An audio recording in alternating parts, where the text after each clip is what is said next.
എന്നും രാവിലെ ഒരു മണിക്കൂർ കൊണ്ടൊക്കെ അടുക്കളയിലെ പണി മുഴുവനും കഴിഞ്ഞാൽ നമ്മൾ ഭയങ്കര സെറ്റായിരിക്കൂല്ലേ. അപ്പോൾ ഞാൻ ചോറ് കുക്കറിൽ 3 വിസിലടിച്ചതിന് ശേഷം പഴവും കോഴിമുട്ടയും ഒന്ന് പുഴുങ്ങാൻ വെക്കുന്നുണ്ട്. നമ്മൾ ഈ പഴവും കോഴിമുട്ടയും ഞാൻ കോഴിമുട്ട പുഴുങ്ങുമ്പോൾ എപ്പോഴും കറണ്ടിൻ്റെ അടുപ്പിൽ ഒരു 10 മിനിറ്റ് ടൈമർ വെക്കും. അപ്പോൾ കറക്റ്റ് വേവായി കിട്ടും കേട്ടോ.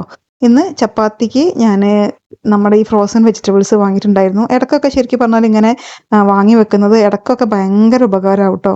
ഒന്നുകിൽ നമുക്ക് വയ്യാത്ത സമയത്ത് അല്ലെങ്കിൽ തീരെ സമയമില്ലാത്ത സമയത്തൊക്കെ ഇങ്ങനെ ഫ്രോസണൊക്കെ നല്ലതാണോ മടിയൻ പണിയാണോ എന്നൊക്കെ ചോദിക്കുന്നതിന് പകരം പെട്ടെന്ന് നമുക്ക് കടയിൽ നിന്നൊക്കെ കറിയൊക്കെ മീൻസ് ഫുഡ് വാങ്ങുന്നതിനേക്കാൾ ഇങ്ങനെയൊക്കെ ഉണ്ടെങ്കിൽ പെട്ടെന്നൊരു ഉപകാരത്തിന് അതൊക്കെ നല്ലതാട്ടോ. പിന്നെ തലേ ദിവസം നമ്മൾ കറി ഉണ്ടാക്കിയപ്പോൾ കുറച്ച് അധികം ഉണ്ടാക്കിയിട്ട് മാറ്റി വെച്ചിട്ടുണ്ടല്ലോ. അപ്പോൾ അതൊന്ന് ഞാൻ ജസ്റ്റ് ഒന്ന് ചൂടാക്കാൻ കറണ്ട് അടുപ്പിലേക്ക് മാറ്റിയിട്ടുണ്ട്.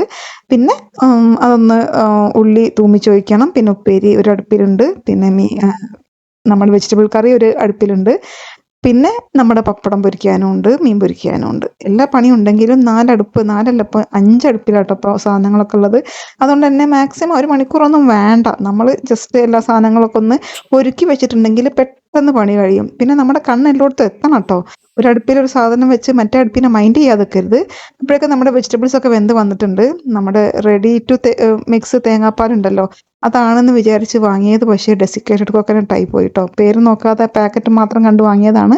എന്തായാലും ഞാൻ വേഗം തേങ്ങ മിക്സിയിൽ അടിച്ചിട്ട് വെജിറ്റബിൾ കറി റെഡിയാക്കി. പിന്നെ പൊരിച്ചതും ഉപ്പേരിയൊക്കെ റെഡിയായി. അതൊക്കെ ഒന്ന് മാറ്റി വെച്ച് ആ പാത്രമൊക്കെ കഴുകി വെച്ചിട്ട് സ്കൂളിൽ പോയാൽ എന്താ വെച്ചാൽ അല്ലെങ്കിൽ സ്കൂളിട്ട് വരെ വലിയ പാത്രം സിങ്കിൽ അങ്ങനെ കിടക്കും. ചിലപ്പോൾ സമയമില്ലെങ്കിലേ കഴുകാൻ. അപ്പോൾ എന്തായാലും അതൊക്കെ സെറ്റാക്കിയിട്ടുണ്ട്. ഇനി നമ്മളൊന്ന് ഫ്രഷായി ഇതാ സ്കൂളിലേക്ക് ഡ്രസ്സൊക്കെ ചെയ്ത് അപ്പോഴേക്കും 5G എത്തിയിട്ടുണ്ടായിരുന്നു.